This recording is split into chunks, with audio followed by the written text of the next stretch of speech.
Good morning. Happy Thursday. Um, so Michael is covering another one of these things where a bunch of bad actors get together for protest under the guise that they actually care about these things, right? This is under the guise that they actually care about these things. So let's cover the video. It's like 10 minutes long. It's almost 11 minutes long. Let's cover this one. Ladies and gentlemen, brothers and sisters, comrades of all kinds, thank you for joining me no matter where you're at across the country around this big, beautiful globe. And I wanted to discuss this Rage Against the War Machine situation really quickly with y'all because I see online a bunch of people are flipping out over it. They're worried that there are transphobes speaking, anti-vaxxers, Yep. and things of that nature. Okay, you get where this is going. Do you guys? I haven't seen too much of the outrage online, but that's also because I don't spend a lot of time on Twitter, especially since Elon Musk took it over. Like, my feed on Twitter, I keep getting suggested tweets from right-wingers, and so the only way I can control that is by blocking people. Because I don't really care what Jackson Hinkle has to say or, what Jimmy Dore has to say. I really don't care. And so to clean up my feed and see my own local activists so I can know what's happening in my community, I've had to block a lot of these suggested people.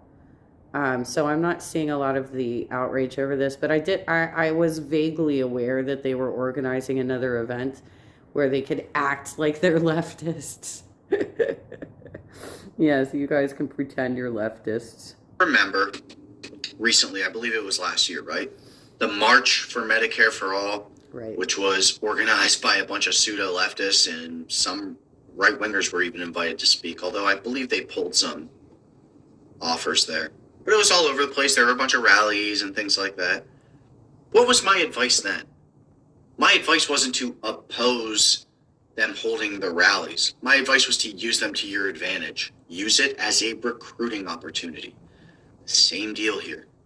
Use it as a recruiting opportunity to... Okay, so let's talk about how that gets done. As an organizer, in order to recruit people to your legitimate, hopefully it would be a legitimate effort against war or for progressive ideals or whatnot. Hopefully your efforts are, in good faith, right?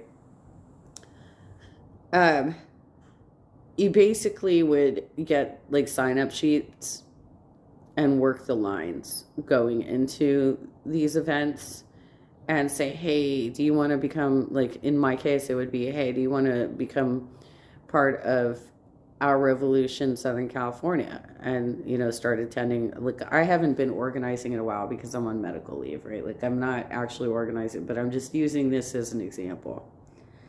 That's how you do it. That's how we have done it in the past, is that you go to these large events and you start talking to people who are standing in line and getting them to sign up to your email list so that you can start inviting them to more legitimate, actual opportunities rather than these faux events that are filled with right-wingers that are on the payroll.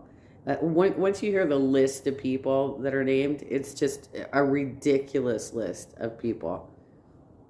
Expose the irreconcilable contradictions of the pseudo-left and capitalism, because pseudo-leftists protect capitalism.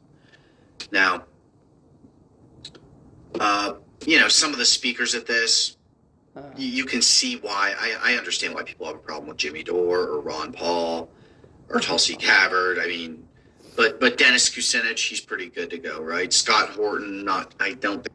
Actually, I don't know. I mean, Dennis is actually on my friends list on Facebook, but when he was running, I think he's running for mayor or something recently, and I was putting some stuff out about it, and then I got all kinds of pushback on how I don't remember specifically what the beef was, but he apparently is not as great as we think he is.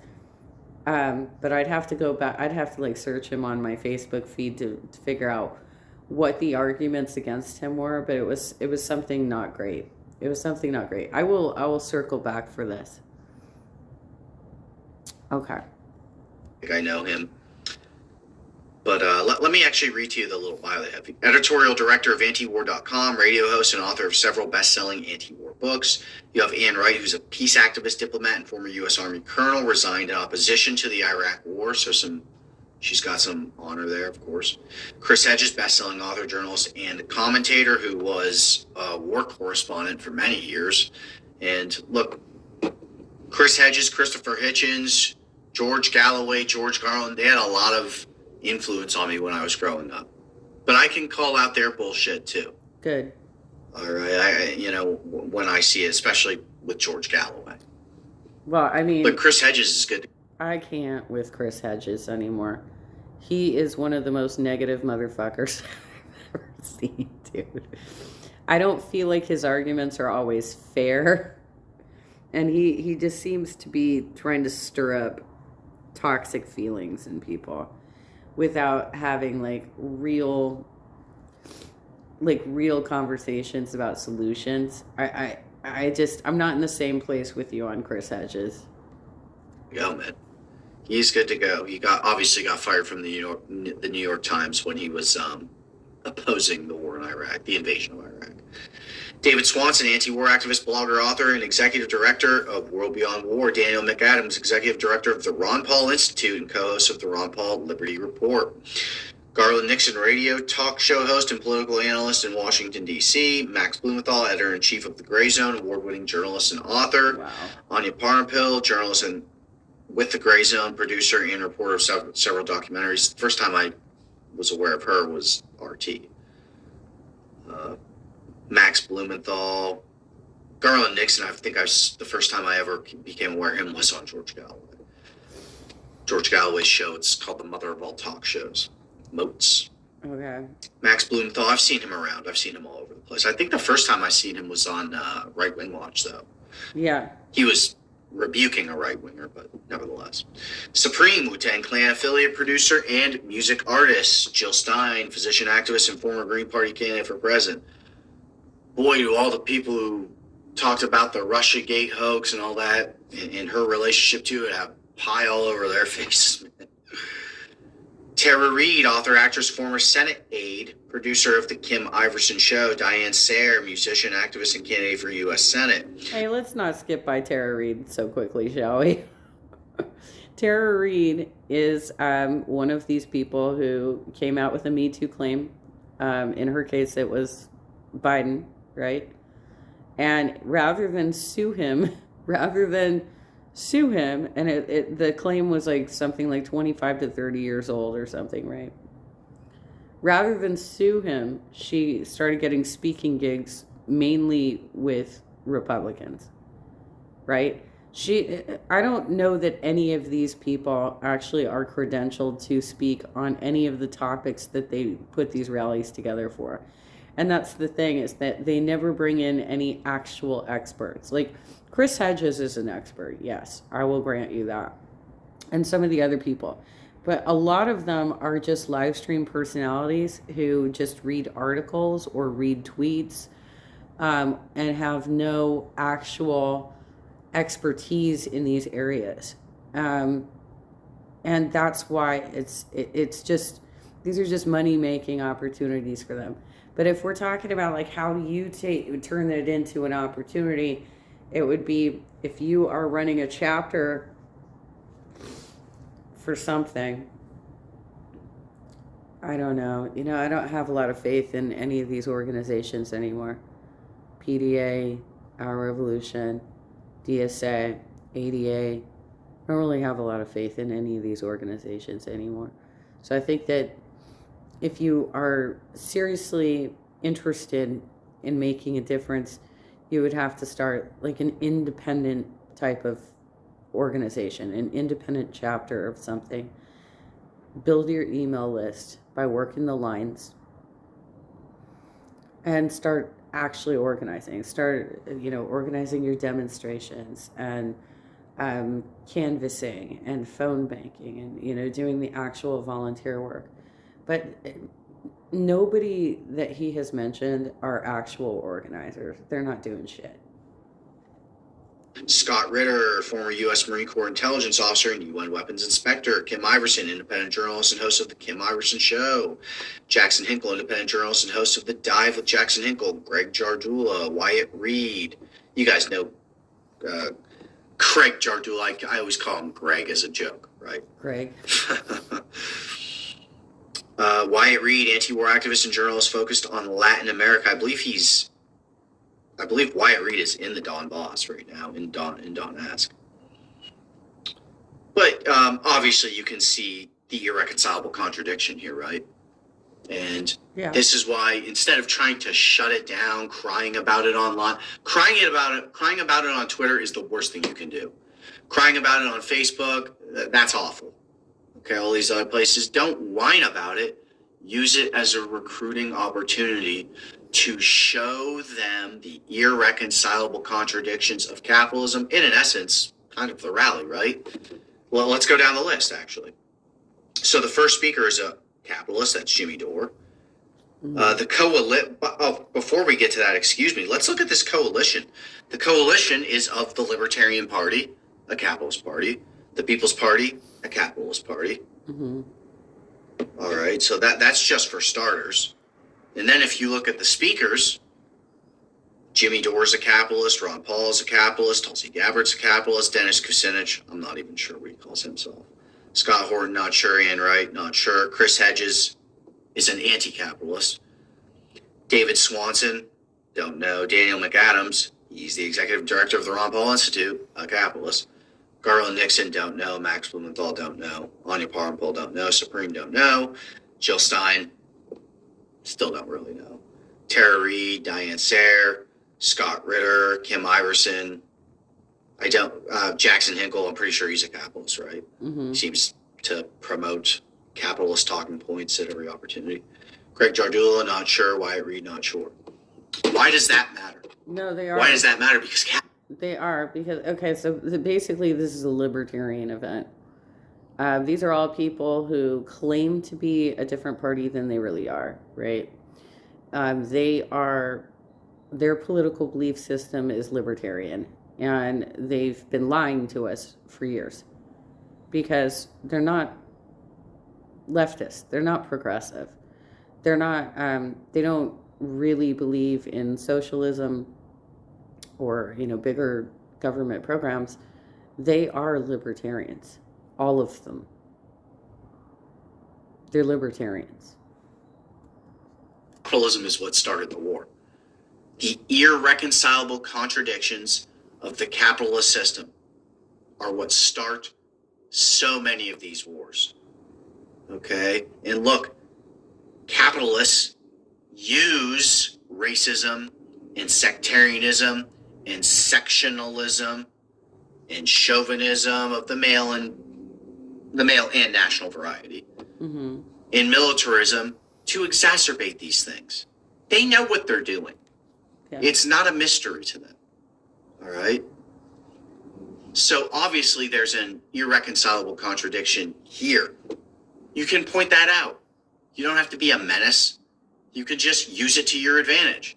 You can say, look, if you want a real anti-war program that is going to address the root cause and it's international in nature, go to the World Socialist website, go to IYSSE, go to the ICFI, go to the Socialist Equality Party.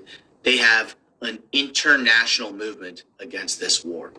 Because it's not there aren't two sides in this war. You have the Russian oligarchy, that's the socio-political character of their leadership, an oligarchy. And then you have the Ukrainian oligarchy. That's the socio-political leadership, socio-political character of their leadership, rather. Right.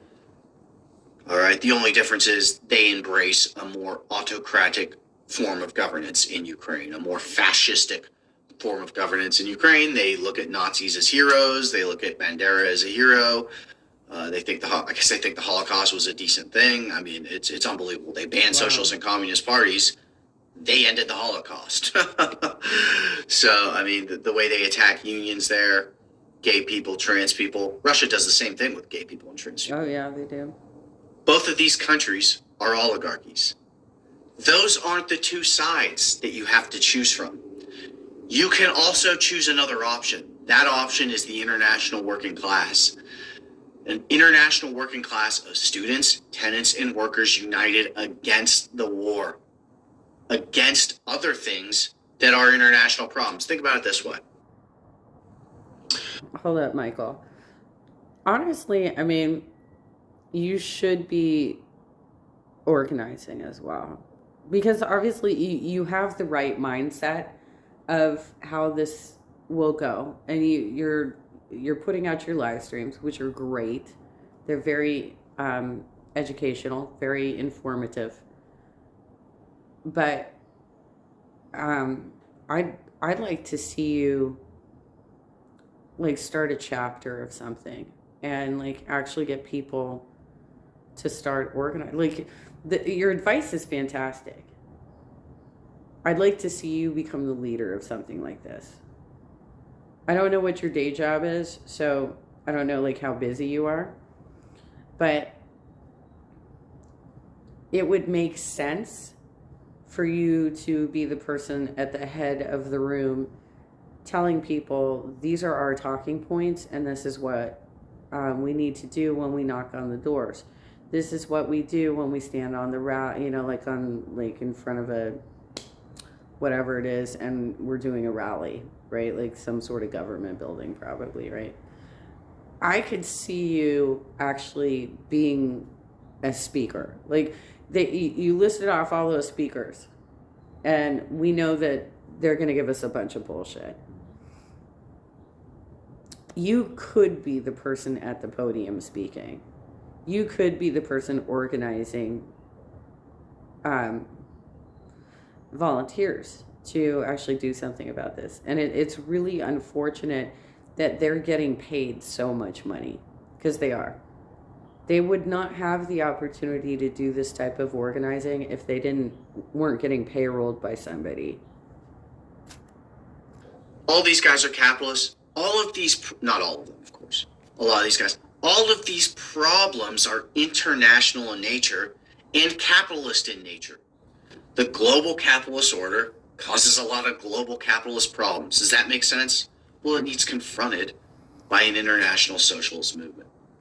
Student unions, tenant unions, rank and file labor unions, united in every nation and across borders the same way that oligarchs are, because they unite in their nations and across borders. Sometimes the irreconcilable contradiction of the capitalist system leads them to conflict.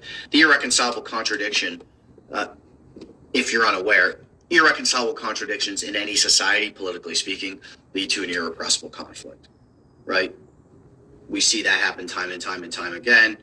It's something that can be predicted, okay? Well, the irreconcilable contradiction of capitalism is the globalization of the economy with the nation state system as it is. Think about it. How do they distribute wealth? How do they distribute power? How do they distribute information and respect? You can't have it. It's an irreconcilable. They say it's democracy. They say it's freedom. They say it's liberty. They say it's equality. It's anything but, and it leads to constant conflict. So instead of working together for peace and prosperity, there's always somebody trying to out-angle the other, trying to freaking crush this. Well, and on top of it, like I tried to organize my canvassers last summer while I was on medical leave, but I just I started going into pain cycles and it was too difficult for me to do it. But I also found out, despite the fact that we were actually canvassing for a union, I hate that I get these notifications. Despite the fact that we were canvassing for an actual union, I found out that there was leaders within the PAC that we worked for that were trying to union bust us. And then I found out that one of the people that I trusted to help me organize this was a mole, a scab, and blew up the entire operation. Blew up the entire operation. Also tried to smear me, smear the labor leader that I brought in to help us get together. He threatened to smear both of us, and also called my mom to manipulate her and started telling my canvassers that he was really good friends with my mom. Then he threatened to sue me for defamation. He threatened to sue me for defamation after he did all that bullshit. It's going to be hard. There's going to be people who fight against you if you try and unionize. And so it would be great, Michael, if you had some tips for people who are trying to organize these unions, right? Do you have some tips, like how do we get around these moles? How do we get around the union busters? Like, what do we do? Because I was not in great shape. I was going through acupuncture, and apparently I might be like allergic to the needles or something, because it was actually making my condition worse. And I was getting into more and more pain, and it made it that much more difficult for me to actually help those canvassers try and unionize. But I tried. And they fucking union busted me. State, crush that state, coup this one, coup that one. It's a disaster. But that's where we are. I just wanted to talk to you about that really quick because, look, I see a lot of people whining about it. I understand that some of these speakers are unsavory individuals. I'm well aware of that. Take advantage of the crowds. Use it to recruit. Okay? If you would have done the same thing with March for Medicare for All, use it to recruit. A lot of the people running it were capitalists. Tell them, well, capitalists are causing the problem. Do you think capitalism is going to solve the problem? Or do you think if we just get Medicare for All in America, the fight is over? Do you think they're not going to come for Medicare for All if you get it? You have to get rid of them. Yeah. You have to get rid of their power base. Okay? You don't have to kill anyone. You just have to destroy their power base. All right, now look, I'm going to leave it at that. We got some other stuff to talk about. All right. Well, thank you for that. That was a good video. Okay there, comrades. Sorry,